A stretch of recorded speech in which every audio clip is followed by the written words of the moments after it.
Have you ever had one of those moments where words just tumble out of your mouth before your brain can catch up? The kind of moment that makes you question everything you thought you knew about yourself? Well, buckle up, because what happened in my living room last Tuesday afternoon changed absolutely everything I believed about love, timing, and the courage it takes to rewrite your story at 50. Before we jump back in, tell us where you're tuning in from, and if this story touches you, make sure you're subscribed, because tomorrow I've saved something extra special for you. My name is Claire Thompson, and if you'd told me 6 months ago that I'd be standing in my Austin bungalow asking a handyman I'd just met to marry me, I would have suggested you check yourself into therapy. I'm the kind of woman who plans everything, twice, researches every decision to death, and hasn't made a spontaneous choice since I decided to get bangs in college, which was a disaster I'm still recovering from emotionally. At 50, I thought I had myself figured out. I run a successful interior design and home staging business here in Austin with my best friend Beth. I've got a daughter, Emma, who's thriving at UT. And after my divorce 3 years ago, I'd built this perfectly controlled little life where surprises were about as welcome as ants at a picnic. I mean, I literally have a color-coded calendar that schedules when I'm allowed to be spontaneous, which I realize defeats the entire purpose, but that's who I am. The thing about being 50 and divorced is that everyone expects you to either become a crazy cat lady or start desperately hunting for husband number 2. Neither option appealed to me. I tried the dating apps for exactly 3 weeks before deciding that swiping through profiles felt like shopping for furniture online, except the furniture had commitment issues and sent unsolicited pictures of things I definitely didn't need to see. My house, though, that was my project. This gorgeous 1920s bungalow in the Boldang Creek area that I got in the divorce. Robert, my ex-husband, thought I was insane for wanting to keep it. "Claire, it's too much house for one person," he'd said, which was rich coming from a man who thought a microwave was sufficient kitchen equipment. But this house represented something to me. Independence, maybe. Or stubbornness. Probably both. I'd been slowly renovating it room by room, partly because I loved the process and partly because I was planning to sell it once Emma graduated. The idea was to downsize, maybe get a sleek condo downtown, start the next chapter of my life with a clean slate, and significantly lower property taxes. The living room was my final project before putting the house on the market. I'd painted the walls this gorgeous sage green, refinished the original hardwood floors myself, and found the perfect mid-century modern furniture that made the space feel both vintage and fresh. The only thing missing was window treatments. And not just any window treatments. The windows in this room were these beautiful tall casements that deserved something special. That's where Beth came in. Beth Rodriguez has been my business partner for 5 years, and my closest friend for even longer. She's the kind of person who knows exactly what you need before you do, which is probably why our staging business works so well. When I was obsessing over the perfect blinds for what felt like the 100th time, she finally threw her hands up. "Claire, I'm calling Daniel Martinez. He's done custom work for 3 of our clients, and they all rave about him. Plus," she added with that mischievous grin I knew meant trouble, "he's easy on the eyes, single, and actually owns more than one shirt." "I'm not hiring him because he's attractive," I protested, which made Beth laugh so hard she snorted coffee. "Honey, I'm not suggesting you marry the man. I'm suggesting you let him install your blinds. Although," she paused dramatically, "stranger things have happened." I should have known right then that Beth was up to something. She has this sixth sense about people, like she can see connections before they even exist. It's what makes her brilliant at staging homes, but occasionally inconvenient when she decides to stage my love life. 2 days later, Daniel Martinez knocked on my front door at exactly 9 in the morning, which immediately earned him points because punctuality is basically my love language. I opened the door expecting your typical contractor, maybe someone who'd grunt hello and get straight to work. Instead, I found myself looking at a man who completely threw off my expectations. He was probably in his early 40s, with dark hair that looked like he'd run his fingers through it and the kind of tan that comes from actually working outdoors, not from a salon. He was wearing a simple gray t-shirt and jeans that had clearly seen real work, and when he smiled, it was genuine and warm, not the practiced charm I'd grown used to from the men on dating apps. "Ms. Thompson, I'm Dan Martinez. I'm here about the blinds for your living room." His voice had this calm, steady quality that immediately put me at ease. There was something refreshing about a man who introduced himself properly and didn't immediately launch into a sales pitch or start checking out my house like he was calculating its resale value. "Please, call me Claire. Come in. I'll show you what I'm working with." As I led him through the house toward the living room, I found myself noticing little things. The way he wiped his feet carefully on the mat, how his eyes took in the renovations I'd done with what seemed like genuine appreciation, the fact that he didn't immediately start suggesting changes or improvements like most contractors do. "This is beautiful work," he said, running his hand along the freshly painted doorframe. "Did you do this yourself?" "Most of it, yeah. I'm a glutton for punishment, apparently." He laughed, and it was the kind of laugh that made you want to hear it again. "I'd say you're talented. This is really impressive." When we reached the living room, I watched his face as he took in the space. I'd put a lot of work into making it perfect, and I'll admit, I was curious about his reaction. His eyes moved systematically around the room, taking in the paint color, the furniture arrangement, the way the morning light filtered through the bare windows. "Wow," he said quietly. "This is really something. You've got a great eye." "Thanks. I stage homes for a living, so I'd better have some idea what I'm doing." "Well, you definitely do. This room has great bones, and you've really made them sing." There was something about the way he talked about the space that told me he understood it, not just as a contractor looking at a job, but as someone who appreciated the thought and care that had gone into every decision. Most people see a room and think about what they'd change. Dan seemed to see what I'd been trying to create. He pulled out a measuring tape and notebook, getting straight to business. I appreciated that he wasn't trying to fill the silence with small talk or asking personal questions about why I was renovating. He just focused on the job, measuring each window carefully and making notes about the hardware and mounting requirements. "So what kind of look are you going for?" he asked, sketching something in his notebook. "Something clean and modern, but that fits with the character of the house. I don't want them to compete with the architecture, but I also don't want them to disappear completely." He nodded, still writing. "Budget range?" "I want them done right. Quality over cheap." "Good answer. Cheap blinds are like cheap shoes. They'll make you miserable and you'll end up replacing them anyway." I found myself smiling at that. Exactly. I've learned that lesson the hard way with enough home projects. Most people have to learn it at least once. Some people never learn it at all. As he continued measuring and taking notes, we fell into an easy conversation about the house, the neighborhood, the challenges of renovation. He had opinions about Austin's growth and gentrification that were thoughtful and nuanced, not the usual complaints or cheerleading you hear from most people. He clearly loved the city but wasn't blind to its problems. "How long have you lived in this area?" he asked, measuring the height of the center window. "About 8 years. I moved here after my divorce. Wanted somewhere with character, you know? Somewhere that felt like a real neighborhood instead of just a subdivision. This is a great street for that. I've done work on a few houses around here, and there's still that sense of community you don't find everywhere in Austin anymore." "Exactly. My neighbors actually know my name, which felt weird at first coming from the suburbs." He grinned. Preparing and narrating this story took us a lot of time, so if you are enjoying it, subscribe to our channel. It means a lot to us. Now back to the story. "Let me guess, Westlake? Cedar Park?" "Cedar Park. How'd you know?" "Lucky guess. I do a lot of work out there too. Beautiful houses, but they all look like they came from the same catalog." That's exactly what I was trying to get away from. I wanted something with history, with stories. Well, you definitely found it. Houses from this era have personality. They were built when craftsmanship meant something. I watched him work, noting how careful he was with his measurements, how he checked everything twice before writing it down. There was something almost meditative about the way he approached the task, methodical, but not rushed.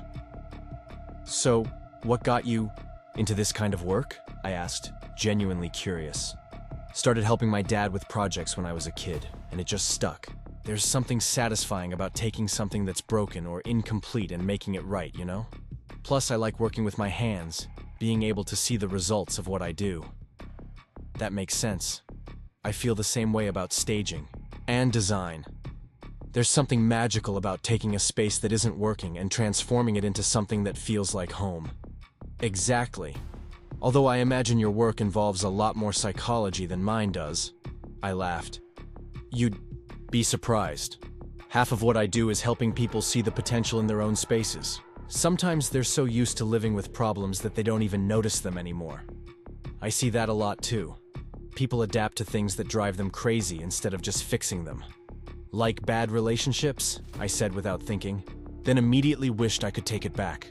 That was way too personal for a business conversation. But Dan just nodded thoughtfully. Yeah, exactly like that. Sometimes the fix seems harder than just living with the problem, even when it's making you miserable. There was something in his tone that made me think he understood that particular lesson from personal experience. But I didn't push. We'd already veered into more personal territory than I usually allowed with contractors. He finished his measurements and flipped his notebook closed. All right, I think I've got everything I need. Let me work up some options for you and I'll email them over. Probably have something to you by tomorrow afternoon. That sounds perfect. What's your timeline looking like for installation?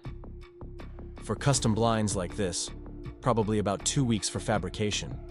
Then installation is usually a half-day job, so we're looking at maybe 3 weeks total. Great.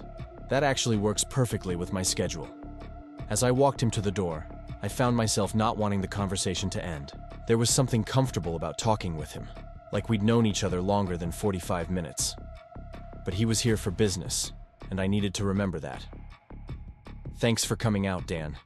I look forward to seeing what you come up with.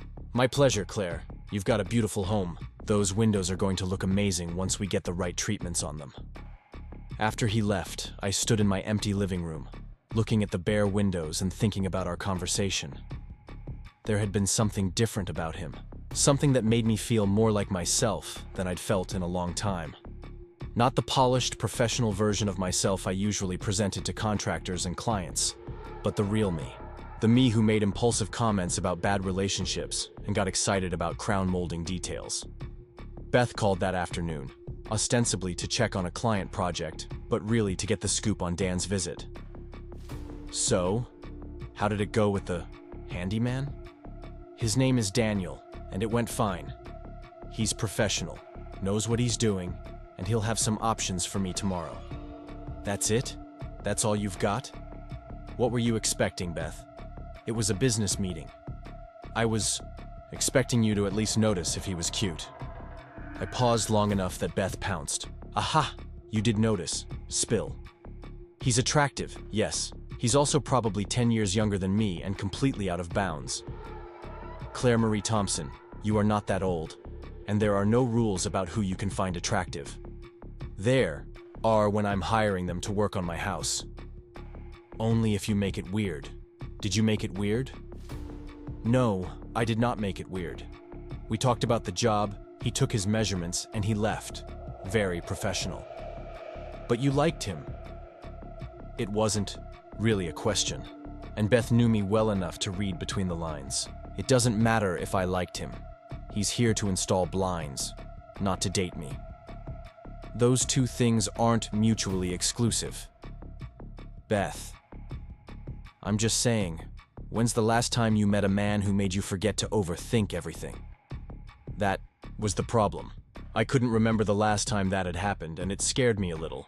I'd gotten comfortable with my carefully controlled life, my reasonable expectations, my practical decisions. Meeting someone who made me want to color outside those lines felt dangerous. But as I went to bed that night, I found myself looking forward to seeing what design options he'd come up with. And if I'm being completely honest, I was looking forward to seeing him again too, even though I had no intention of admitting that to Beth or anyone else. Sometimes the most dangerous moments are the ones that feel completely safe. And as I drifted off to sleep in my perfectly renovated bedroom, I had no idea that my carefully constructed life was about to get turned completely upside down by a conversation about window blinds and a question I never saw coming. True to his word, Dan emailed me the next afternoon with 3 different blind options, each one more thoughtful than the last. He hadn't just sent me catalog photos and price quotes like most contractors would have. Instead, he'd created detailed sketches showing how each style would look in my specific windows, complete with notes about light control, privacy levels, and how each option would complement the room's existing features. The first option was sleek and minimal, exactly what I'd originally envisioned. The second was more textured, with natural wood elements that would warm up the space. But it was the third option that stopped me cold. It was a hybrid design that somehow managed to be both modern and timeless, incorporating elements I hadn't even thought to consider. Looking at his sketch, I could see exactly how it would transform the room from beautiful to absolutely stunning. I found myself staring at the drawings for a long time, impressed not just by the technical skill but by the obvious care he'd put into understanding what I was trying to achieve. Most contractors gave you options based on what they had in stock, or what was easiest to install. Dan had clearly thought about my space, my style, and what would actually make the room better. I called him that evening, intending to discuss the options and move forward with installation. What I got instead was a 40-minute conversation that ranged from window treatments to Austin architecture to the best breakfast tacos in the city. By the time we hung up, I'd chosen the third option and somehow agreed to show him my favorite taco place the following Saturday. It's research, I told myself as I marked it on my calendar. He's new to this part of town, and I'm being a good neighbor. Beth saw right through that excuse when I mentioned it during our weekly business meeting. "Research my ass," she said, not looking up from the staging proposal she was reviewing. "You're going on a date." "It's tacos, Beth. Casual, daytime tacos. That's not a date. Honey, when a woman takes a man to her favorite restaurant and spends an hour getting ready for casual tacos, that's absolutely a date." She wasn't wrong about the hour of getting ready. I'd changed clothes 3 times Saturday morning, finally, settling on jeans and a flowing blouse that looked effortless, but it actually required significant effort. I told myself I was just being friendly, but the butterflies in my stomach suggested otherwise. Dan was waiting outside Veracruz All Natural when I arrived, looking relaxed in dark jeans and a navy button-down with the sleeves rolled up. He'd obviously put some thought into his appearance too, which made me feel slightly less ridiculous about my own preparation. "So, this is the famous taco place," he said, as we walked up to the trailer. I have to admit, I was expecting something a little more substantial. "The best food in Austin comes from trailers and trucks," I told him. "The smaller and more run down it looks, the better the food usually is." "Good to know. What do you recommend?" "Everything. But start with the migas taco and the bacon, egg, and cheese. Trust me." We ordered and found a spot at one of the picnic tables under the oak trees. The morning was perfect, that sweet spot of Austin spring weather, before the brutal summer heat sets in. The conversation flowed as easily as it had on the phone, moving seamlessly from food, to travel, to books, to the quirks of running small businesses in a rapidly changing city. "So, how long have you been doing interior design?" Dan asked, demolishing his second taco with obvious appreciation. "Professionally, about 8 years, but I've been rearranging furniture and driving my family crazy with paint samples since I was probably 10. "What made you decide to turn it into a business?" I hesitated, not sure how much personal history to share. Honestly, divorce. I needed to figure out how to support myself doing something I actually enjoyed, and Beth convinced me we could make a go of it together. That must have been scary, starting over like that. Terrifying, I admitted. I'd been a stay-at-home mom for 15 years. The idea of building a career from scratch in my 40s felt impossible most days. "But you did it. We did it." Beth was the brave one. I was just desperate enough to follow her lead. Dan smiled at that. "I doubt you give yourself enough credit. Starting any business takes guts, but doing it after a major life change takes serious courage." There was something about the way he said it that made me think he understood big life changes from personal experience. "What about you? Have you always been in construction?" "More or less. I worked for a big general contractor for about 15 years, doing mostly commercial projects. Decided to go out on my own about 3 years ago." "What made you take that leap?" He was quiet for a moment, considering his answer. "I got tired of working on buildings that had no soul, you know? Strip malls and office complexes that were just boxes designed to maximize square footage and minimize costs. I wanted to work on places that mattered to people, spaces where they actually lived their lives. That makes perfect sense. There's such a difference between a house and a home." Exactly. Your place, for instance. You can tell someone lives there. Someone who cares about how it feels, not just how it looks. The compliment warmed me more than it should have. That was definitely the goal. I wanted it to feel like me, you know? After the divorce, I needed a space that was completely mine. How long ago was the divorce? 3 years. Ancient history at this point. Was it one of those amicable, conscious uncoupling situations, or the more traditional variety? I laughed at his phrasing. Thankfully, more amicable than not. Robert's not a bad person. We just wanted completely different things. He was perfectly happy with the suburban status quo, and I was slowly dying in it. Dying how? It was a more personal question than I'd expected, but something about Dan's genuine curiosity made me want to answer honestly. Everything felt so scripted, you know? The house that looked like every other house on the street, the social obligations, the careful maintenance of appearances. I felt like I was playing a character in someone else's life. And now? Now, I live in a house that's falling apart half the time. I work too much, and I have no idea what I'm doing most days. But it feels real. It feels like mine. Sounds like you made the right choice. Most days I think so. Although, ask me again when I'm trying to fix a plumbing leak at midnight. That's what contractors are for. Is that your subtle way of drumming up business? Maybe. Or maybe I'm just saying you don't have to figure everything out on your own. There was something in his tone that suggested he wasn't just talking about plumbing, but I didn't push. We were already in deeper conversational territory than I'd expected for a casual taco outing. After breakfast, we walked around the neighborhood, and Dan proved to be excellent company. He had opinions about architecture that were informed but not pretentious. He asked thoughtful questions about the area's history, and he made me laugh with stories about some of his more interesting clients. There was this one woman in Terrytown who hired me to install custom shelving in her closet, he said, as we paused to admire a particularly beautiful craftsman bungalow. Seemed straightforward enough until she mentioned that she needed the shelves to accommodate her collection of vintage mannequins. Please tell me you're joking. I wish I were. Turns out she had about 30 of them, all from different decades, and they each needed their own special spot. I spent 2 days building what was essentially a mannequin museum in her walk-in closet. That's either really creepy or kind of cool. I can't decide which. It was definitely both. But she was happy, and it was certainly the most unique project I've ever worked on. I bet you have some stories from this business. More than you'd think. People's relationships with their homes are deeply personal. You learn a lot about someone by the way they want to organize their space. What did you learn about me from my living room? He considered this seriously, which I appreciated. That you value quality over trends.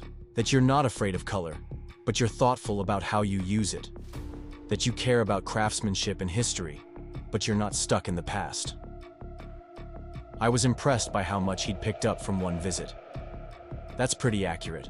And, he continued with a slight grin, that you're probably harder on yourself than you need to be.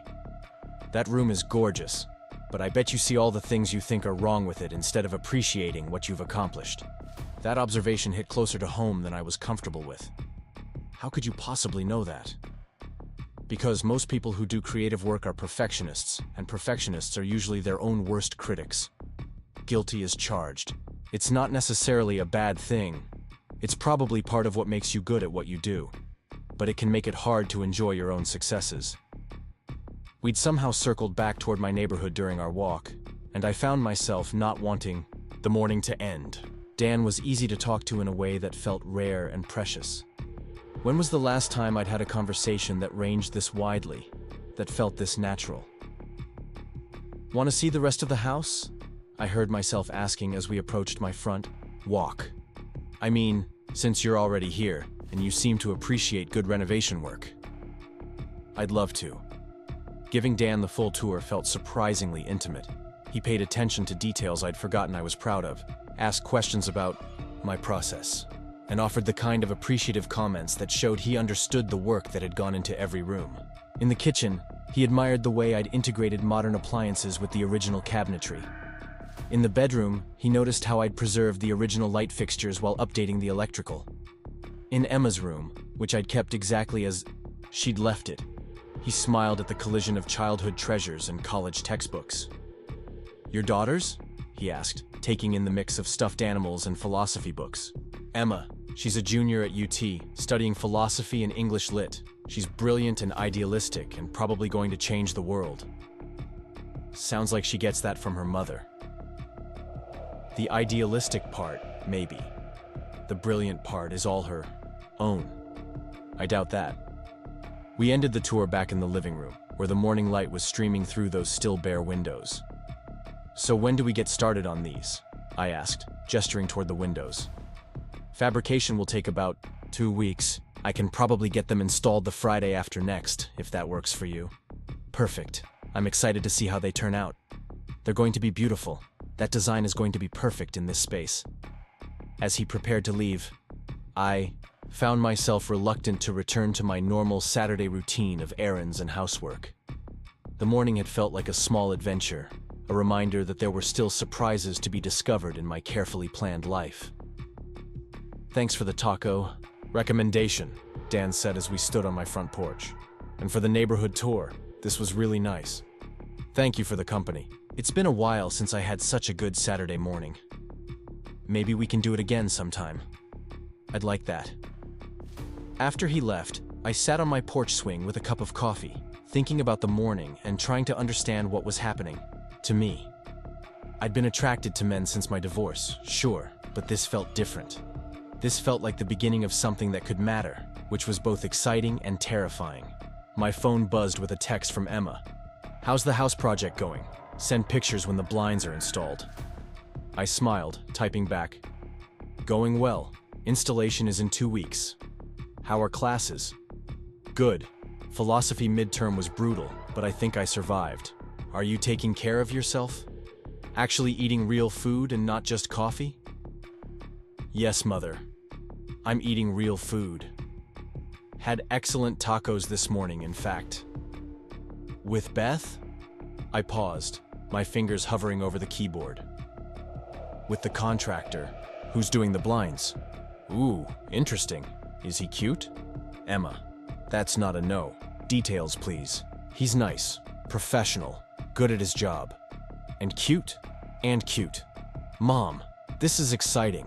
When do you see him again? In 2 weeks for installation. And before you get any ideas, it's strictly business. If you say so. But I'm proud of you for getting out and meeting new people. Love you too, sweetheart. Love you more. Don't do anything I wouldn't do.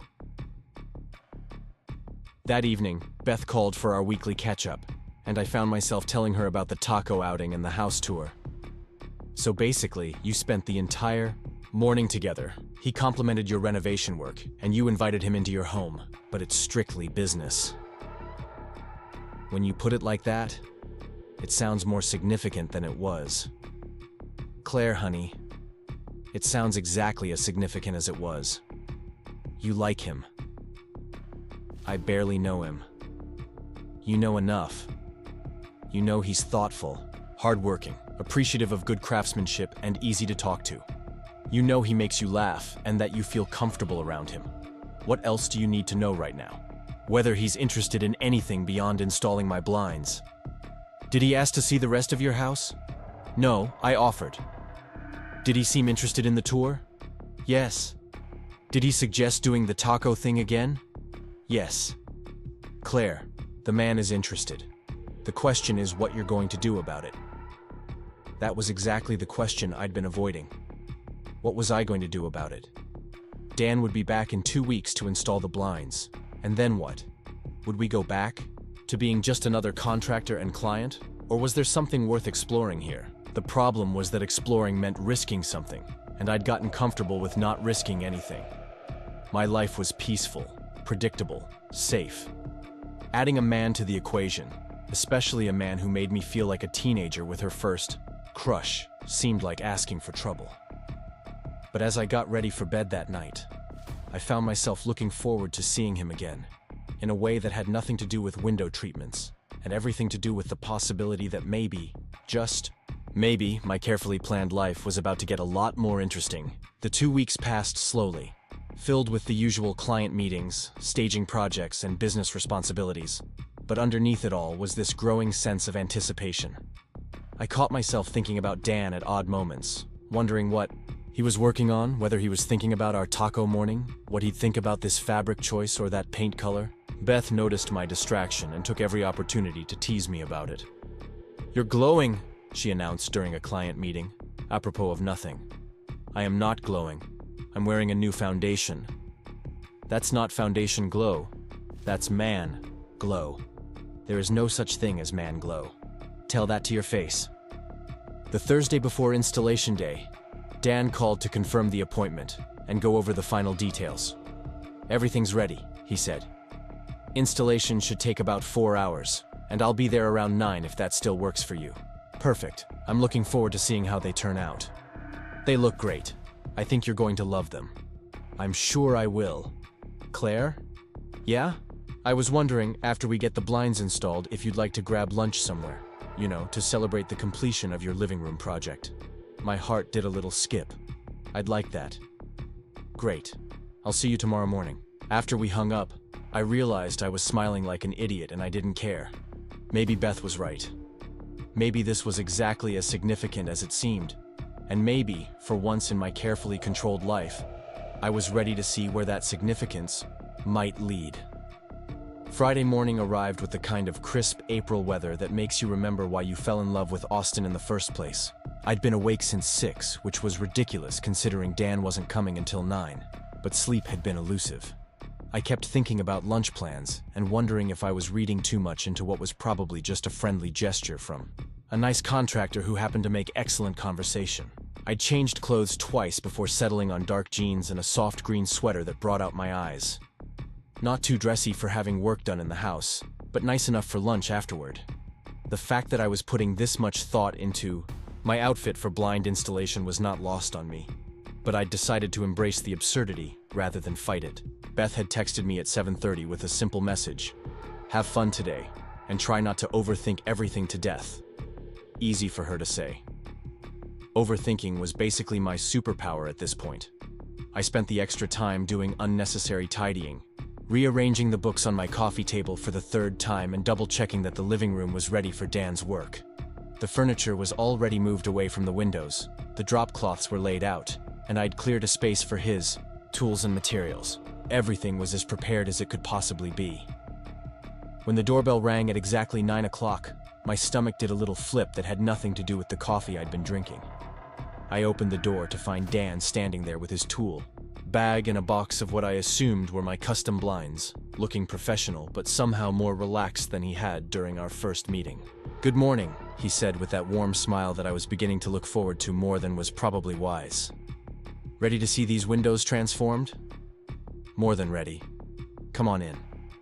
He'd dressed for work in worn jeans and a gray Henley that had clearly seen some use, but he looked good in that effortless way some men manage to pull off. His hair was slightly messed from the morning breeze, and there was something about seeing him in my space again that felt both exciting and natural. "Coffee?" I offered as he set down his equipment. "I made a full pot, and it's way too much for just me." "That would be great, thanks." I busied myself in the kitchen, grateful for a moment to collect myself. This was just a business appointment, I reminded myself. The fact that we'd had a nice time getting tacos didn't change the fundamental dynamic here. He was a contractor doing a job, and I was a client paying for services. But when I returned with 2 mugs and found Dan examining the windows with the same careful attention he'd shown during his initial visit, I realized that somewhere along the way, this had stopped feeling like just business. There was an ease between us now, a comfort level that spoke to something more than professional courtesy. "These are going to look incredible," he said, accepting the coffee with a grateful nod. "The color match is perfect, and the proportions are exactly right for these windows. I can't wait to see them up. This room has felt incomplete without proper window treatments." "Well, let's fix that." I settled into the armchair across the room with my own coffee, planning to stay out of his way while he worked. But Dan seemed genuinely interested in having me involved in the process, explaining what he was doing and why as he unpacked the blinds and began organizing his tools. "The most important part is getting the brackets perfectly level," he said, pulling out a laser level that looked far more sophisticated than anything I'd expected. If they're even slightly off, the blinds won't hang right, and you'll notice it every time you look at them. Is that the voice of experience? Unfortunately, yes. I learned that lesson the hard way on a job about 5 years ago. Spent an entire afternoon installing beautiful custom blinds, stepped back to admire my work, and immediately saw that one side was about a quarter-inch higher than the other. What did you do? Started over. The client was gracious about it, but I felt like an idiot. Now I measure everything twice and check it 3 times. I watched him work, impressed by the methodical precision he brought to what seemed like a straightforward task. Every measurement was double-checked, every bracket placement was verified with multiple tools, and he took his time ensuring that everything was perfectly aligned before moving to the next step. You really care about getting it right, I observed. My name goes on this work, he said without looking up from his level. If these blinds are crooked or don't operate smoothly, that reflects on me. But more than that, you're going to live with this every day. If it's not right, it'll bug you every time you walk into this room. Most contractors wouldn't put this much attention into something like blind installation. Most contractors are thinking about the next job instead of the current one. I'd rather do fewer projects and do them right than rush through twice as many and do them poorly. There was something about his work ethic that I found deeply attractive. In a world where everyone seemed to be cutting corners and looking for shortcuts, Dan's commitment to quality felt refreshing and rare. As he worked on mounting the first bracket, we fell into easy conversation about everything from Austin's changing landscape to our favorite places to escape the summer heat. I learned that he'd grown up in San Antonio, that he'd briefly considered becoming a teacher before settling on construction, and that he had strong opinions about breakfast tacos that aligned perfectly with my own. So what made you choose Austin over San Antonio? I asked as he moved to the second window. Honestly, a girl. Typical story of a guy in his 20s following a relationship to a new city. Did it work out? For a while. We were together about 3 years before we figured out we wanted completely different things. She was climbing the corporate ladder, working 60-hour weeks, building toward this very specific vision of success. I was working construction and perfectly happy with a simpler life. That's a hard incompatibility to bridge. Yeah, it was. We tried for longer than we should have, but eventually we had to admit we were on different paths. She's doing great now, married to another lawyer, living in a beautiful house in Westlake. It all worked out for the best. Do you ever wonder what would have happened if you'd been willing to change your path? Dan paused in his work, considering the question seriously. Not really. I learned that trying to be someone you're not, for another person, never works out well for anyone involved. Better to find someone who appreciates who you actually are. That's wise. It took me way too long to figure that out. Most of us have to learn it the hard way. As he continued working, I found myself paying less attention to the blind installation and more attention to Dan himself. There was something mesmerizing about watching someone who was truly skilled at their craft. The way his hands moved with confident precision, how he seemed to anticipate problems before they occurred, the quiet satisfaction he took in getting every detail exactly right. "Can I ask you something?"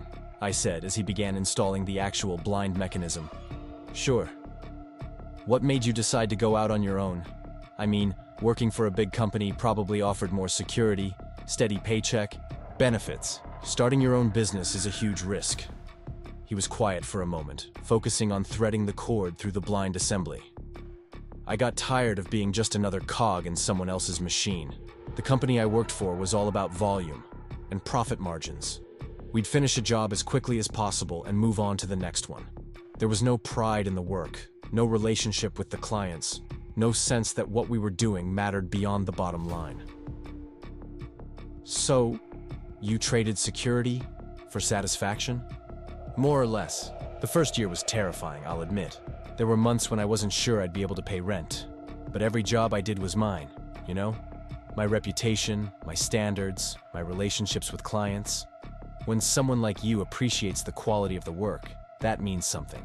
To me, in a way, it never did when I was just an employee. It shows. The attention to detail, the way you explain what you're doing, the care you put into understanding what the client actually wants instead of just giving them the standard Options. That's what makes the difference between a job and a craft. By the time he'd finished installing all 3 blinds, it was nearly 1 o'clock, and the transformation of the room was nothing short of spectacular. The custom blinds were exactly what the space had needed, adding warmth and sophistication while perfectly complementing the room's existing elements. When Dan demonstrated how they operated, the smooth, silent mechanism felt like a small luxury. "They're perfect," I said, standing back to take in the full effect. "Even better than I'd imagined. They really suit the room. And you." There was something in the way he said that last part that made me look at him more closely. We were standing close together, both admiring his handiwork, and I was suddenly very aware of his physical presence. The space between us felt charged with possibility, but I wasn't sure how to navigate it without potentially ruining the easy friendship we'd developed. "So," Dan said, packing up his tools, "are you ready for that celebration lunch? I know a place that makes incredible sandwiches, and it's walking distance from here." "That sounds perfect. Just let me grab my purse and lock up." As I gathered my things, I caught a glimpse of myself in the hallway mirror and was surprised by what I saw. I looked happy, genuinely happy, in a way I couldn't remember seeing in months. There was color in my cheeks and brightness in my eyes that had nothing to do with makeup and everything to do with the anticipation of spending more time with Dan. The restaurant he'd chosen was a small place tucked into a converted house on South First, the kind of local gem that tourists never found but locals treasured. We managed to snag a table on the patio under the shade of a massive live oak, and the afternoon felt like a celebration even before we'd ordered. "So," I said after we'd settled in with iced teas and menus, "how does it feel to have another satisfied customer?" "Pretty good, but I have to say, this was one of the more enjoyable installations I've done recently." "Because of the project itself, or the company?" "Definitely the company." The directness of his answer caught me off guard in the best possible way. We were moving into territory that felt decidedly unbusinesslike, and I found that I didn't mind at all. "I have to confess something," I said, feeling bold. "I was looking forward to today for reasons that had nothing to do with the blinds." "Yeah? What reasons?" "I wanted to see you again. I've been thinking about our taco morning more than I probably should have." Dan's smile was warm and genuine. "I'm glad you said that, because I've been doing the same thing. Actually, I've been looking for excuses to drive through your neighborhood, hoping I'd run into you. That's either very sweet or mildly stalkerish. I prefer to think of it as optimistically romantic." We ordered lunch and continued talking, the conversation flowing as easily as it had from the beginning. Dan told me about his plans to expand his business, maybe take on a partner and focus on higher-end residential work. I shared my dreams of maybe writing a book about home staging, turning years of client experiences into something that could help other people transform their spaces. "You should definitely write that book," Dan said. "You have such a good instinct for what makes a space work, and you're great at explaining the reasoning behind your choices."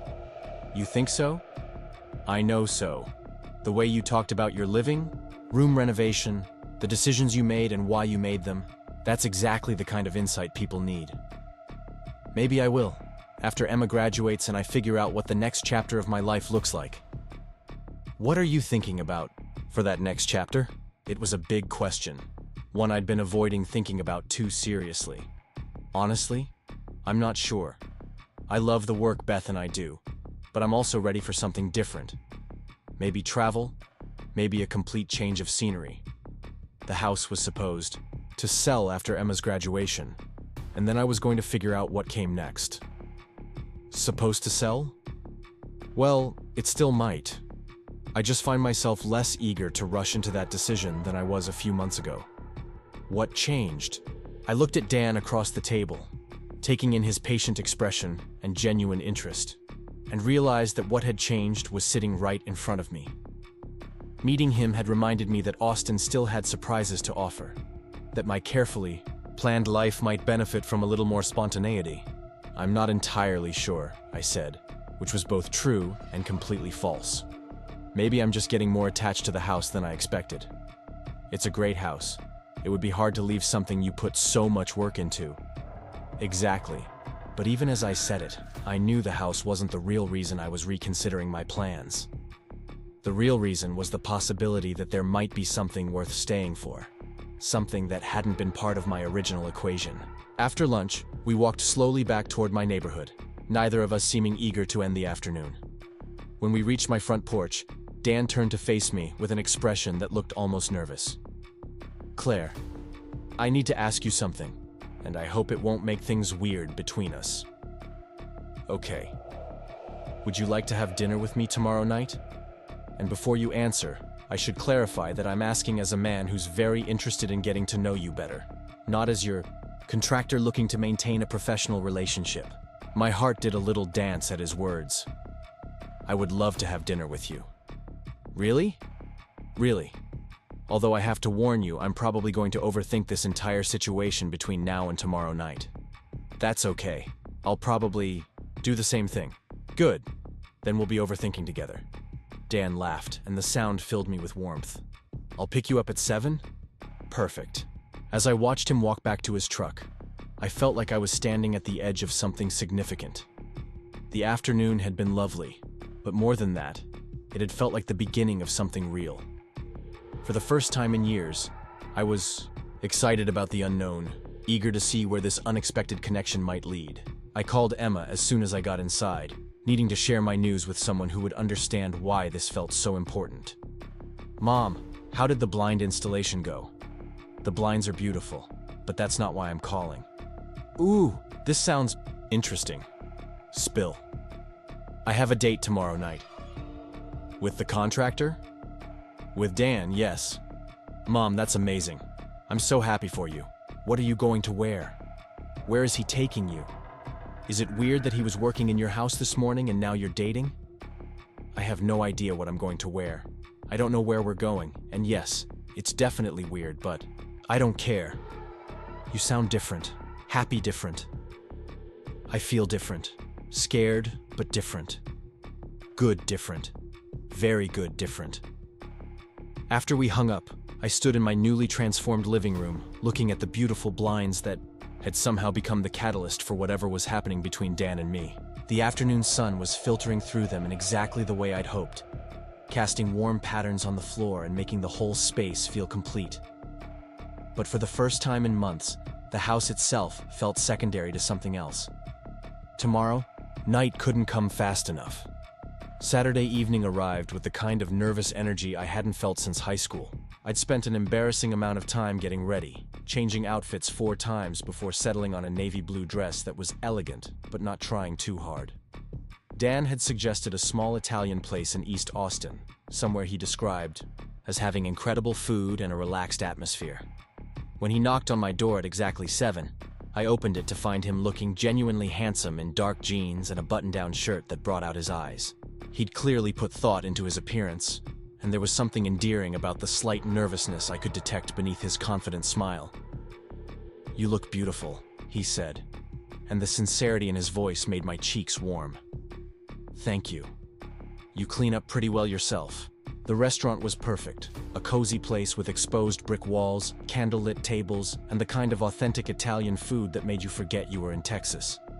We talked easily throughout dinner, the conversation flowing from travel dreams to childhood memories to the peculiarities of running small businesses in Austin's competitive market. "I have to ask," Dan said over dessert, "what made you say yes to this? I mean, dating your contractor has to violate some kind of practical rulebook." I laughed, twirling my fork through the tiramisu we were sharing. "Honestly, you made me remember what it feels like to be excited about something unexpected. I've spent the last 3 years being so careful, so planned, so safe. And then you showed up, and suddenly I'm having thoughts I haven't had in forever." "What kind of thoughts?" "Dangerous ones. Like maybe my 5-year plan isn't as important as I thought it was. Maybe some of the best things happen when you're not trying to control every variable. For what it's worth, you've had the same effect on me. I came to install your blinds thinking it was just another job, and somehow you've got me questioning everything I thought I knew about what I wanted." "What did you think you wanted?" "Simple, uncomplicated. A nice woman eventually, maybe, but nothing that would require me to change my carefully constructed bachelor lifestyle." And now? Now I'm sitting here thinking that simple might be overrated. The drive back to my house was filled with comfortable silence, punctuated by easy conversation about the evening, the food, and our plans for the weekend. When Dan walked me to my door, there was an awkward moment where we both seemed unsure about how to end the evening. "I had a really wonderful time," I said, keys in hand but making no move to use them. "So did I. Would you like to do it again?" "Very much." "Good. How about next Friday? I know this great little place that has live music." "I'd love that." Dan stepped closer, and for a moment, I thought he might kiss me. Instead, he reached out and touched my hand gently. "I'm really glad Beth recommended me for this job." "So am I." After he left, I sat on my porch swing for a long time, replaying the evening and trying to understand what was happening to me. This felt bigger than attraction, more significant than a pleasant dinner with good company. This felt like the beginning of something that could change everything. The following week passed in a blur of work commitments and text messages with Dan. We exchanged photos of interesting architectural details we encountered during our respective days, shared articles about Austin development, and engaged in the kind of ongoing conversation that made me look forward to my phone buzzing. Beth noticed my improved mood immediately and took every opportunity to remind me that she'd been right about Dan from the beginning. "I told you he was perfect for you," she said during our Wednesday morning coffee meeting. "One dinner does not constitute perfect," I protested, though without much conviction. "Claire, you've been smiling at your phone for 3 days straight. When's the last time a man made you smile at your phone?" She had a point. Even during the best parts of my marriage to Robert, I couldn't remember feeling this kind of anticipatory excitement about simple communication. Friday's date was even better than the first. The music venue was intimate and eclectic, featuring a local singer-songwriter whose lyrics about second chances and unexpected love felt almost too relevant to our situation. Dan and I found ourselves sharing stories about past relationships, career disappointments, and dreams we'd given up too quickly.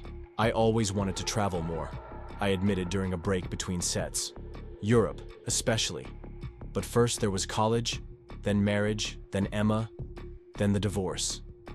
There was always a reason why it wasn't the right time."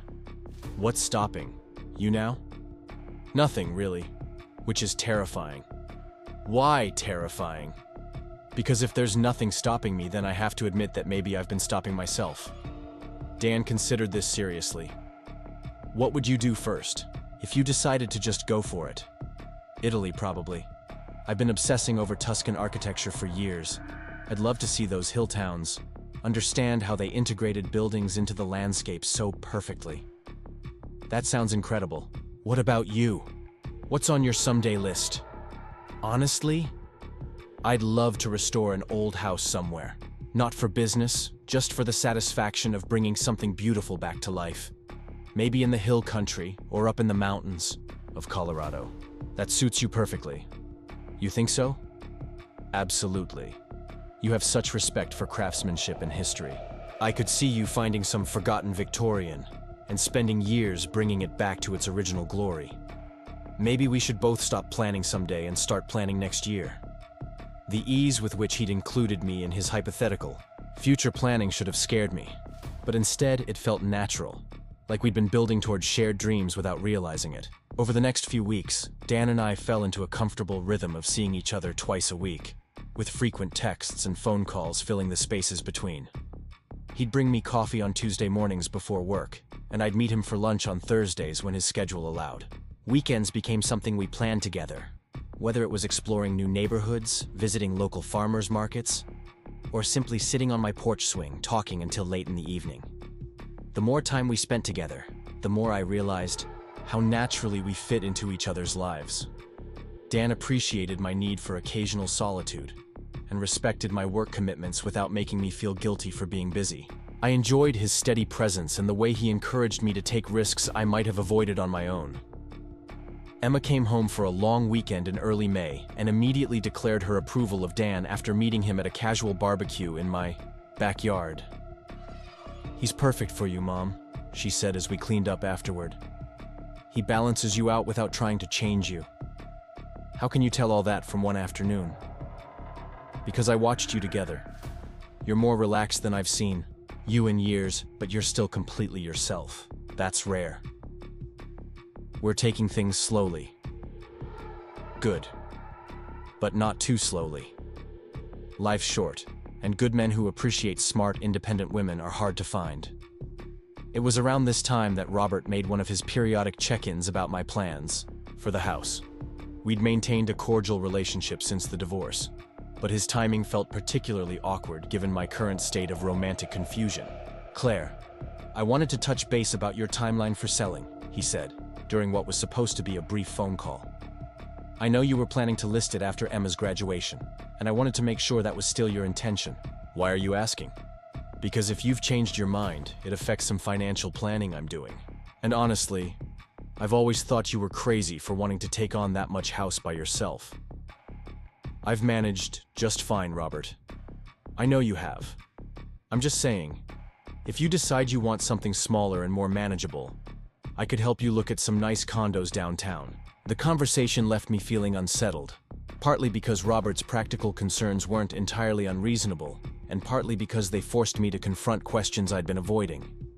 Was I really prepared to uproot my life for a relationship that was still in its early stages? Was it fair to Dan to make major life decisions based on feelings that were still developing? I talked it over with Beth during our next business meeting, and her perspective was characteristically direct. "Are you happy?" she asked. "Yes." "Happier than you've been in years?" "Yes." "Then what's the problem?" "The problem is that I'm 50 years old, and I'm making decisions based on a relationship that's barely 2 months old. That seems impulsive and potentially stupid. Or maybe it seems like finally trusting your instincts instead of overthinking everything to death. What if I'm wrong? What if this doesn't work out and I've given up my plans for nothing? What if it does work out and you found something worth giving up plans for?"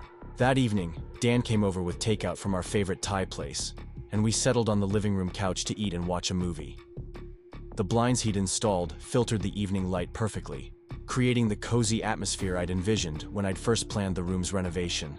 "Can I ask you something?" I said during a lull in the movie. "Of course." "Where do you see this going? Us, I mean."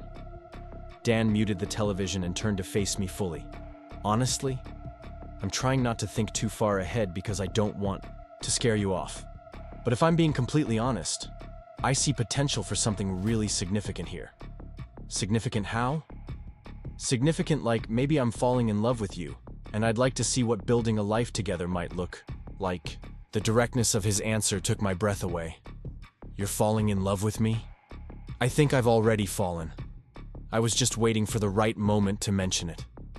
"Dan, I know it's fast. I know we haven't been together very long, but I also know that what I feel for you is different from anything I've experienced before. You make me want to be better, to build something lasting, to take risks I've spent years avoiding." I stared at him, this wonderful man who had somehow appeared in my life at exactly the right moment, and felt something shift inside me. All the careful planning, all the practical concerns, all the reasonable arguments for taking things slowly, suddenly seemed less important than the simple truth that I loved him too. "I love you," I said, the words feeling both foreign and perfectly natural. "I didn't expect to, and I certainly didn't plan to, but I absolutely love you." Dan's smile was radiant. "Really? Really?" He leaned over and kissed me then, soft and sweet and full of promise, and I felt like I was exactly where I was supposed to be. "So what do we do now?" I asked when we broke apart. "Now we figure out what comes next, together. I was supposed to sell this house after Emma graduates. Do you still want to? I'm not sure. A few months ago, it seemed like the obvious next step. Now it feels like I'd be giving up something important. What if you didn't have to choose? What if there was a way to keep the house and still have the adventures you want?" "What do you mean?" "I mean, what if you had a partner who could help maintain the house while you traveled? What if you had someone who shared your dreams and wanted to help make them happen?" "Are you offering to be that partner?"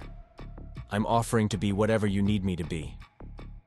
I looked around the room we were sitting in, the space I'd put so much work into creating, and tried to imagine leaving it behind. Then I looked at Dan and tried to imagine my life without him in it. There was no contest. Dan? Yeah? I need to tell you something, and I need you to hear me out before you respond. Okay. I took a deep breath, knowing that what I was about to say would either be the bravest thing I'd ever done or the most foolish, and decided that maybe those two things weren't mutually exclusive. I know this is going to sound crazy, and I know we haven't been together very long, but I can't stop thinking about the fact that I'm 50 years old, and I've finally found something worth taking a real risk for. Dan's expression was patient, encouraging, waiting for me to find my way to whatever I was trying to say. The thing is, when you get to be my age, you realize that time isn't unlimited. And when you find something that feels this right, this important, maybe the smart thing to do is trust it, instead of analyzing it to death. Claire, what are you saying? I'm saying marry me. The words hung in the air between us, bold and unexpected and completely sincere. Dan's eyes widened, and for a moment I wondered if I'd just made the biggest mistake of my life. You're proposing to me?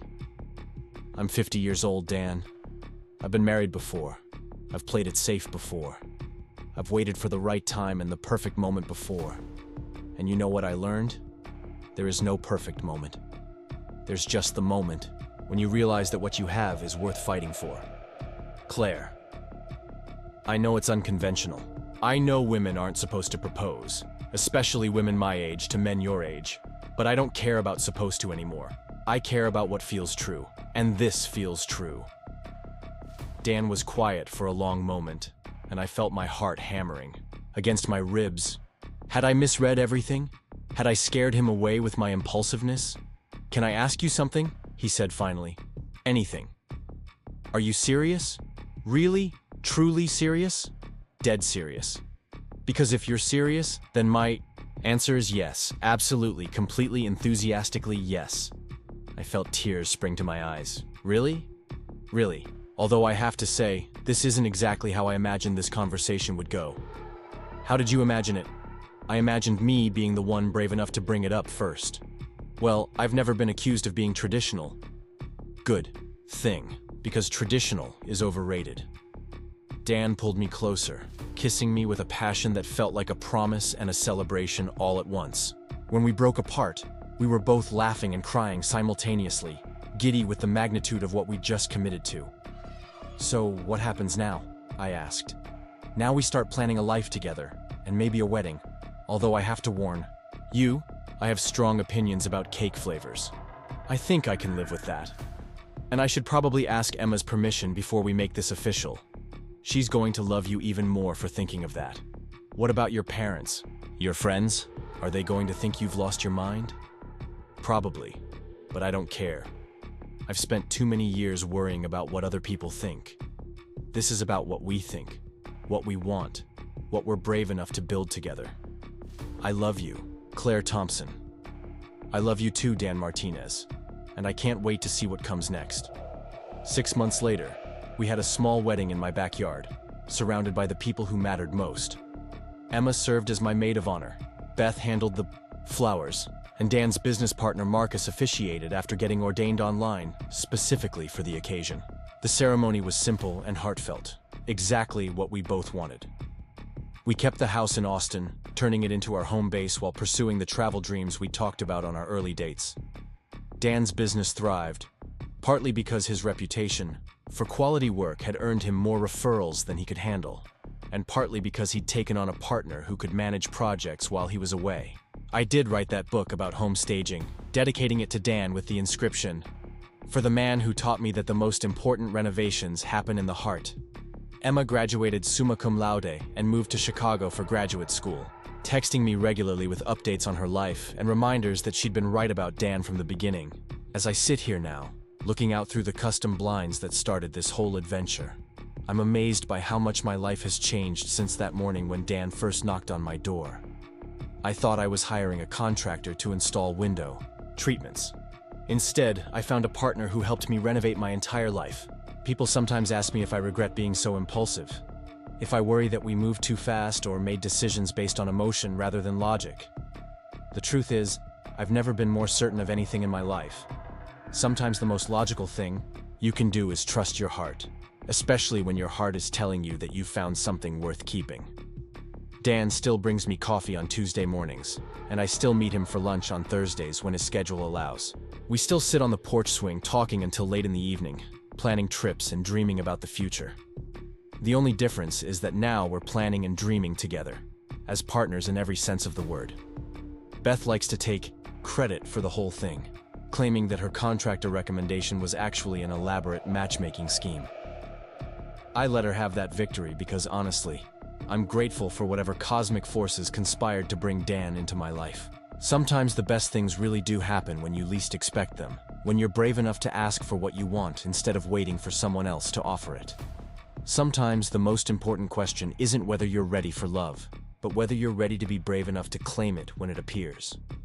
And sometimes, when you're 50 years old and have spent decades being practical and sensible and safe, the most sensible thing you can do is throw caution to the wind and propose to the man who's been installing your blinds. It turned out to be the best decision I ever made. The silence that followed my proposal felt like it lasted forever, though it was probably only seconds. Dan's expression shifted through surprise, confusion, and something that looked like wonder before settling into the warmest smile I'd ever seen. But in those brief moments of uncertainty, my mind raced through every possible scenario, every reason why this was either the most brilliant or most catastrophic thing I'd ever done.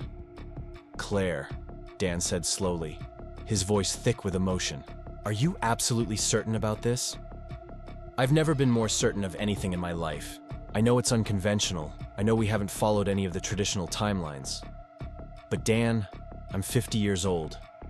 I've learned that life doesn't wait for you to feel ready. It just gives you moments, and you either take them or you spend the rest of your life wondering what would have happened if you'd been brave enough to try. Dan reached for my hands, holding them gently between his own. "You realize you're proposing to a man who owns exactly one good suit and whose idea of fine dining until recently was the barbecue place with the shortest line? I'm proposing to a man who spent 4 hours installing blinds with the kind of precision most people reserve for brain surgery. To someone who listens when I talk about crown molding like it's the most fascinating subject in the world. To the person who makes me feel like the best version of myself without trying to change a single thing about who I am. When you put it like that, how could I possibly say no? Is that a yes?" That's the most enthusiastic yes you're ever going to hear. Although I have to tell you, I had my own speech prepared for this exact conversation. I was just waiting for the right moment to bring it up.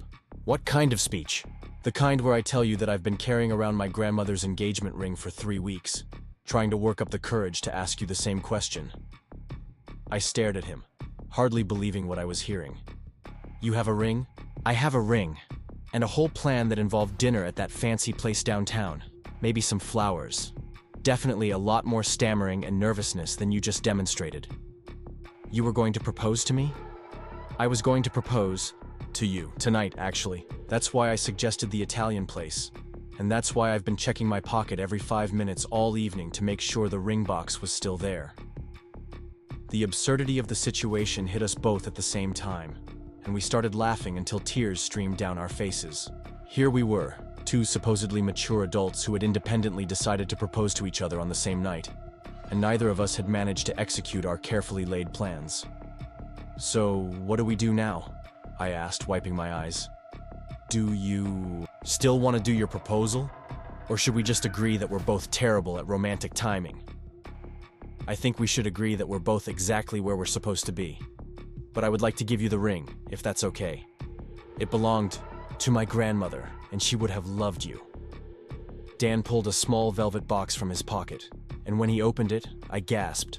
The ring was vintage, probably from the 1940s, with a modest but beautiful diamond set in an intricate white gold band that looked like it had been crafted by someone who understood that true elegance came from attention to detail rather than ostentation. "It's perfect," I breathed, and I meant it.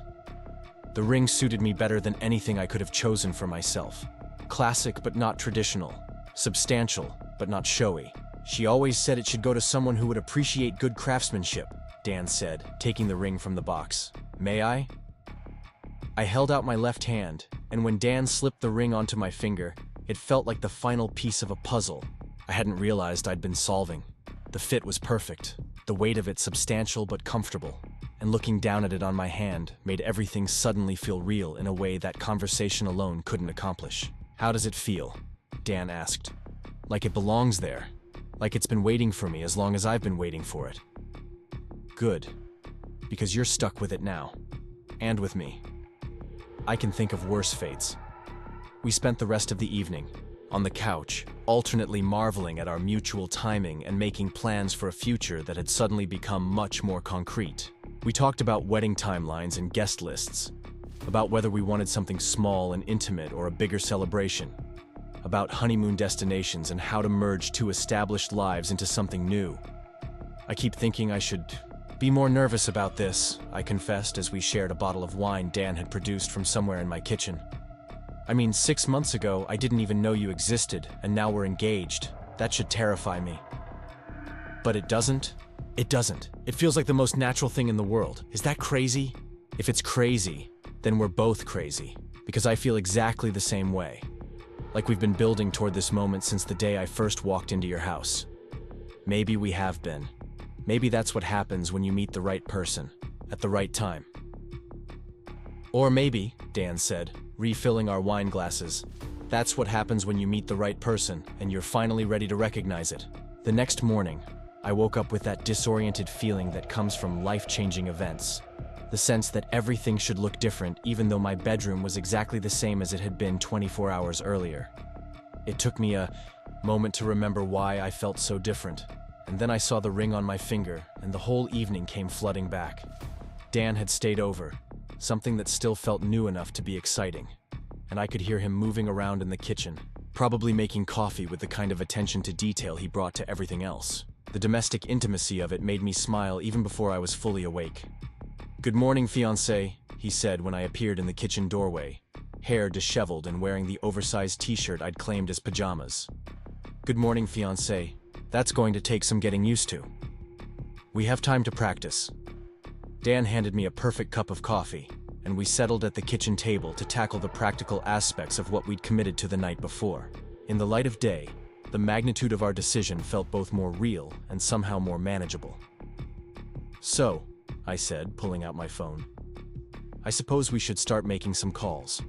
Emma first, then Beth, then my parents.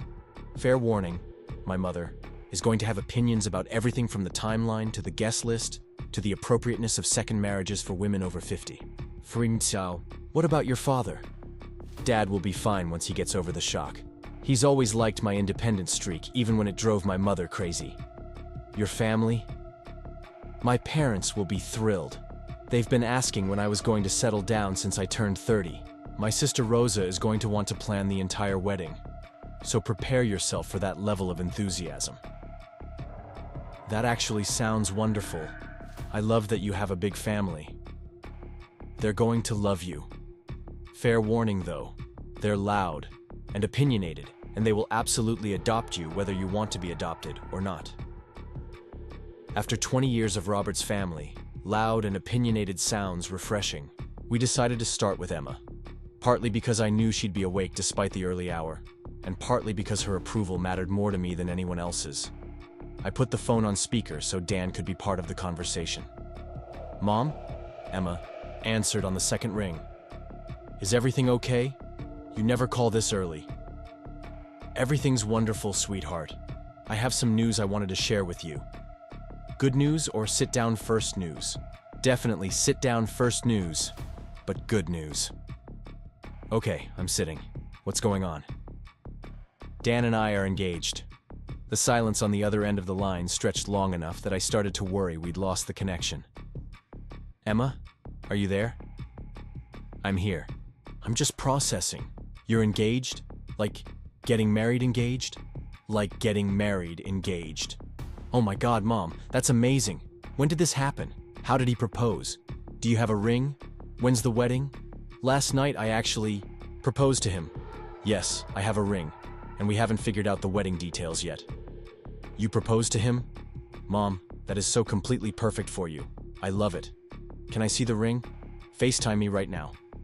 We switched to video calling, and Emma's face filled the screen. bright with excitement and curiosity. When I held up my hand to show her the ring, her expression softened. "It's beautiful, Mom. It looks like it was made for you." It was Dan's grandmother's. "That makes it even more perfect. Dan, are you there?" "I'm here," Dan said, moving closer to the camera. "I hope this is okay with you. I know it's fast, and I know your mom means everything to you. Dan, my mom has been glowing since she met you. I haven't seen her this happy in years, maybe ever. If you make her happy, then I'm happy. Plus, now I get to have a stepdad who actually knows how to fix things, which is going to be very useful. I'm honored to be your stepdad, Emma. Although, I should warn you, I'm going to expect regular updates on how school is going, and whether you're eating actual meals instead of just coffee and stress. I can work with that. So when's the wedding? Please tell me you're not planning one of those year-long engagements where you spend more time planning the party than being excited about getting married." Dan and I looked at each other, realizing we hadn't actually discussed timeline beyond vague references to soon. "We were thinking maybe this fall," I said tentatively. "Perfect. That gives me time to plan my maid of honor speech, which is going to be epic. Fair warning, I'm going to tell embarrassing stories about both of you." After we hung up with Emma, I felt a weight I hadn't realized I'd been carrying lift from my shoulders. Her enthusiastic approval meant everything, and knowing that she genuinely liked Dan made this feel less like a risk and more like the natural next step it was supposed to be. The calls to our respective families went better than expected. My parents were surprised but supportive. My mother's concerns about rushing into things tempered by her obvious relief that I was happy. Dan's family was exactly as enthusiastic as he'd predicted, with his sister Rosa immediately launching into wedding planning mode and his mother insisting on cooking dinner for us the following weekend. Beth's reaction was the most satisfying, a combination of smug satisfaction at being right about Dan and genuine joy for my happiness. "I told you he was perfect for you," she said when I called her with the news. "Although I have to admit, I didn't see you being the one to propose. That's very you, though. Taking charge of your own happiness instead of waiting for someone else to make it happen. You're not surprised? Honey, you've been planning this proposal in your head for weeks without realizing it. Every conversation we've had for the past month has been about Dan and your future and what you want your life to look like. You just finally worked up the courage to say it out loud. Was I that obvious? To someone who's known you for 15 years? Absolutely. To Dan? I think he was probably just as surprised as you were brave. Over the following weeks, as we began the process of planning a wedding and merging our lives in practical ways, I was struck by how natural everything felt. Dan's clothes appeared in my closet. His tools found homes in my garage, and his coffee preferences became part of my morning routine. We fell into domestic rhythms that felt established rather than new, as if we'd been practicing this partnership without realizing it. The wedding planning itself was surprisingly stress-free, partly because we both knew what we wanted, and partly because we were more focused on the marriage than the party. We decided on a small ceremony in my backyard, with close family and friends, good food, and minimal fuss. Rosa took charge of flowers and decorations, Emma handled the music playlist, and Beth coordinated catering from our favorite local restaurants.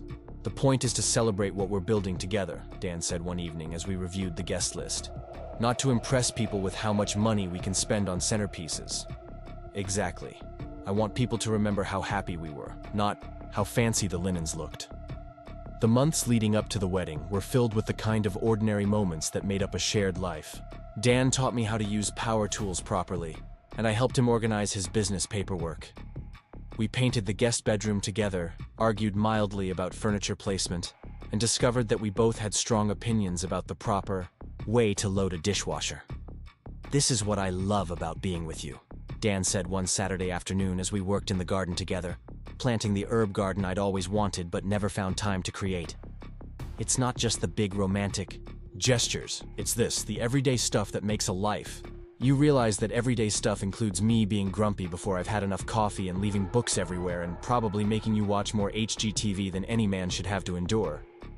And you realize that everyday stuff includes me leaving sawdust on everything, having strong opinions about the proper way to organize tools, and insisting on fixing things that you think are perfectly fine the way they are.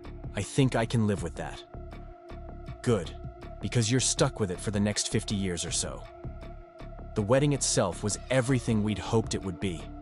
The weather cooperated with a perfect October day, warm enough for the outdoor ceremony, but cool enough that no one was uncomfortable.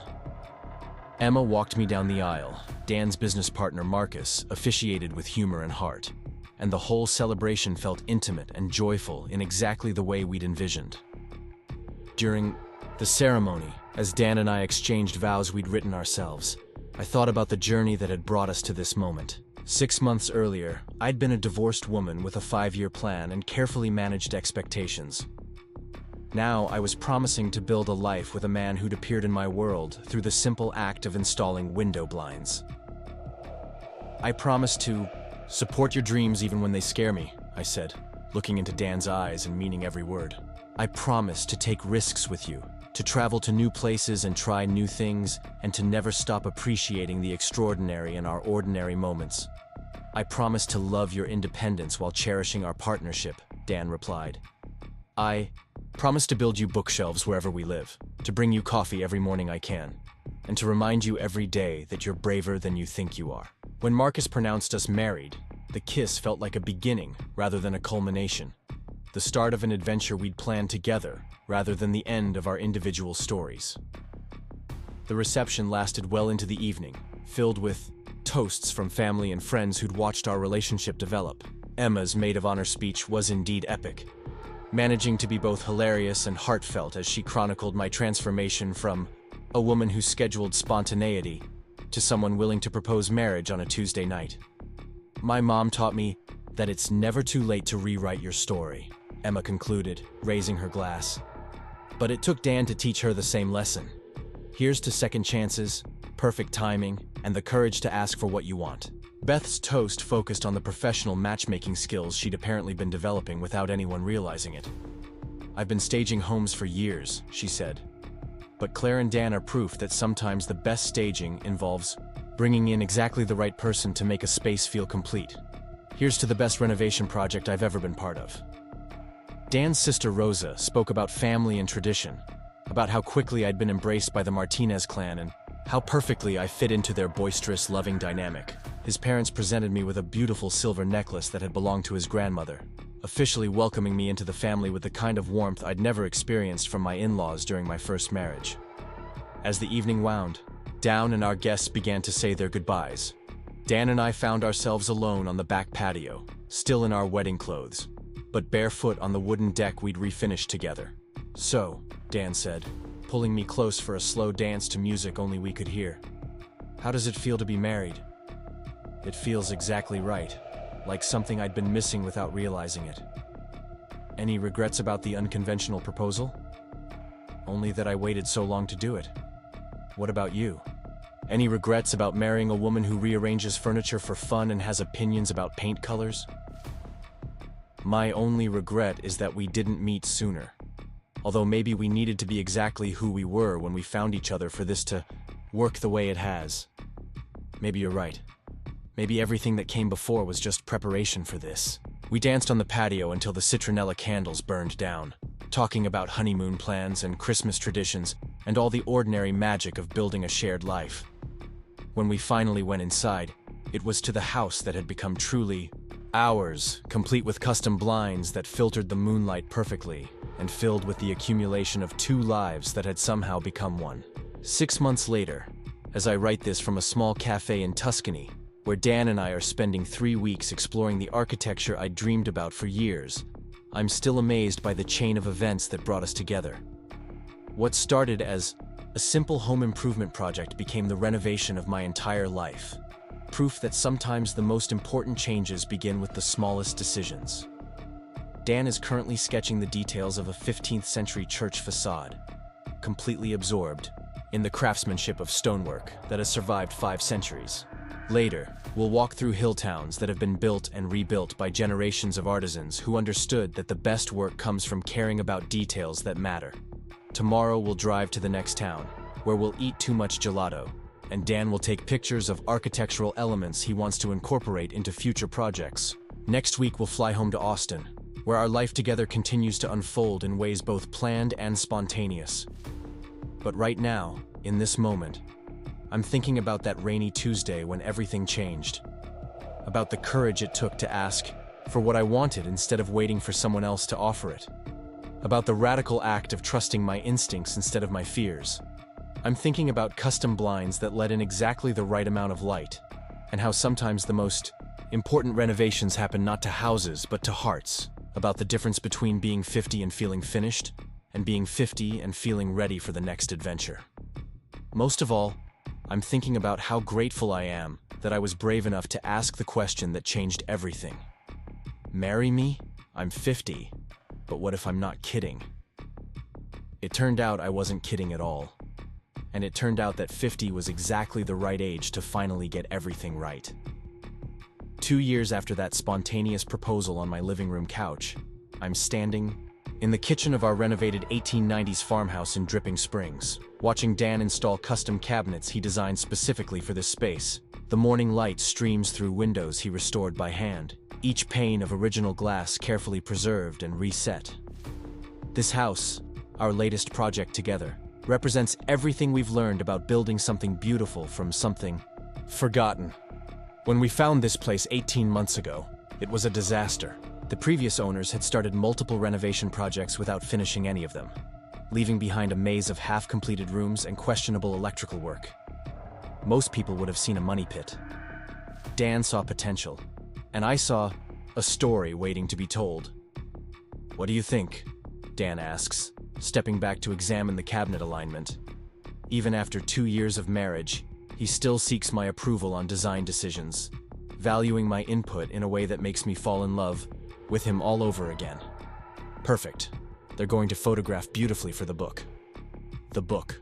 My home staging guide became a bestseller 6 months after publication, leading to interview requests, speaking engagements, and a contract for a second book about renovation relationships. This house will be featured prominently in the sequel, serving as a case study for couples who tackle major restoration projects together. Are you nervous about the photographer coming next week? Dan wipes sawdust from his hands on a towel I embroidered with Martinez Construction last Christmas, a domestic touch that makes him smile every time he uses it. Excited, not nervous. This house deserves to be seen. We've poured 2 years of weekends into making it magnificent again. It's true. Every spare moment has been invested in this restoration, from the hand-scraped floors to the rebuilt stone fireplace, to the wraparound porch that took Dan 3 months to reconstruct using period-appropriate techniques. We've learned to work together in ways that have strengthened our marriage beyond anything I could have imagined. Emma arrives just as Dan begins installing the final cabinet, her arms full of groceries and her face bright with the excitement of someone who has big news to share. She's been living in Chicago for 2 years now, working as a philosophy professor at a small liberal arts college.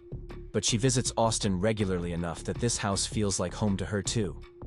"The kitchen looks incredible," she announces, setting bags on the new butcher block island. "Dad would die if he could see what you've accomplished here." Robert has indeed been impressed by our renovation work, though he still occasionally expresses concern about the amount of time and money we've invested in old houses with character defects. He means well, but he's never understood the satisfaction that comes from preserving something beautiful rather than replacing it with something new. "What's got you looking so pleased with yourself?" I ask Emma, recognizing the particular glow that comes from good news barely contained. "James proposed last night." The kitchen goes silent except for the sound of Dan's drill stopping mid-rotation. Emma holds up her left hand, displaying a vintage engagement ring that somehow manages to be both completely different from mine and perfectly suited to her personality. "Oh, sweetheart, it's gorgeous," I breathe, pulling her into a hug that lifts her off the ground. "Tell us everything." "He did it at the bookstore where we had our first date, after hours when it was just us and about 10,000 books. He'd hidden the ring in a copy of The Second Sex, because he said I'd taught him that the best relationships happen when both people are brave enough to write their own rules." Dan grins from across the kitchen. "Smart man. When's the wedding?" "Next spring, maybe May. We want to have it here, if that's okay. In the backyard, under the oak trees." "Emma, nothing would make us happier," I say, already envisioning the ceremony space we could create in our newly landscaped garden. This house was made for celebrations. As Emma launches into wedding planning details, I catch Dan's eye across the kitchen.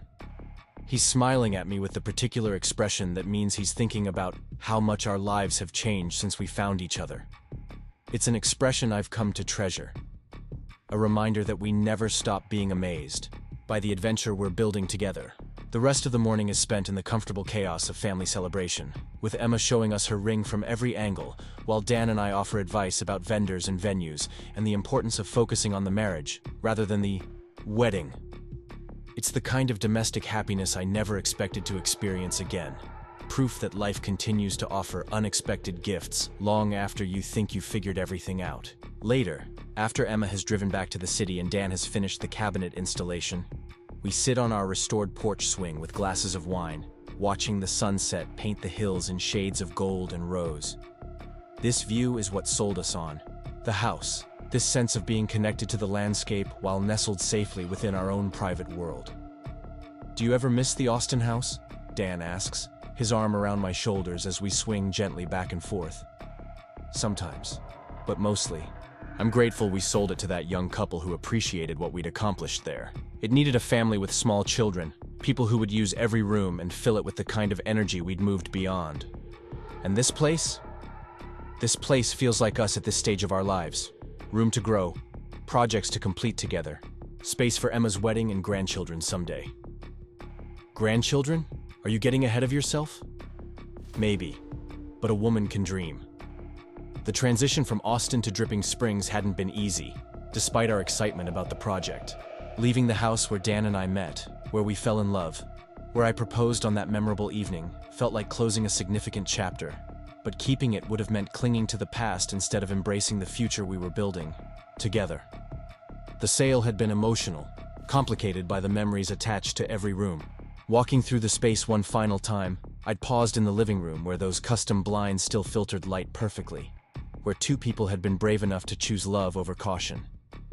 Dan had found me there, tears in my eyes, as I remembered that first meeting when he'd measured windows and I'd fallen for his quiet competence. "Second thoughts?" he'd asked gently. "No second thoughts. Just gratitude for everything that happened here. The blinds will go to the new owners. The blinds stay. They're part of the house's story now." Our new story began with this farmhouse, with mornings spent planning restoration projects over coffee, and evenings spent executing them side by side. We've learned that working together on something this ambitious requires constant communication, mutual respect, and the ability to laugh when things go wrong. And things have gone wrong, spectacularly and frequently. The day we discovered the kitchen floor was covering an abandoned well. The week we spent without electricity while Dan rewired the entire house. The month when a family of raccoons took up residence in the attic and required professional intervention to relocate. "Do you remember," Dan says now, refilling our wine glasses, "when you thought hiring a contractor was the most spontaneous thing you'd ever done? Look how that turned out. Maybe I should make more impulsive home improvement decisions." "Please, don't. I'm still recovering from the last ones." We laugh, but there's truth in the observation. Meeting Dan taught me that calculated risks aren't really risks at all, that the things worth having require genuine leaps of faith. This house represents the biggest leap we've taken together. A commitment not just to the restoration, but to the idea that we work best when we're building something meaningful. The photography session the following week goes better than expected. The photographer, a woman from Architectural Digest who specializes in historic restorations, spends 2 days capturing every detail of our work. She's particularly interested in the kitchen, where Dan's custom cabinetry showcases both traditional craftsmanship and modern functionality. "This is exactly the kind of thoughtful renovation our readers want to see," she tells us over lunch on the porch. "You've preserved the house's character while making it completely livable for contemporary life. That balance is rare." "It helps that we live here," I explain. "Every decision had to work for our daily routine, not just look good in photographs.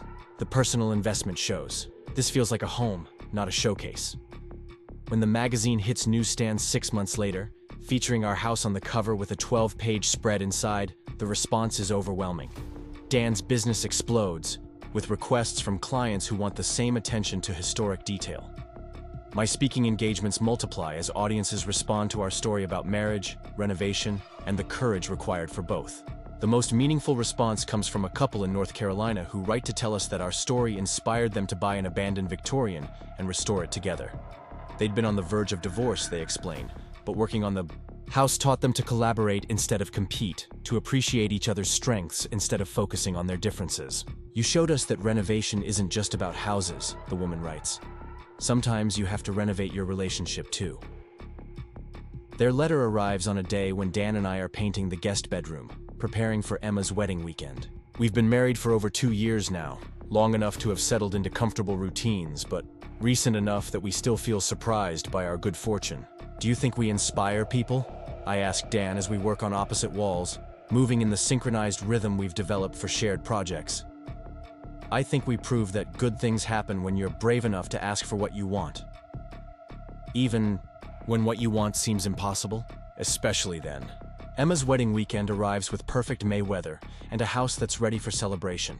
The ceremony takes place under the oak trees as planned, with 40 guests arranged in chairs Dan built specifically for the occasion.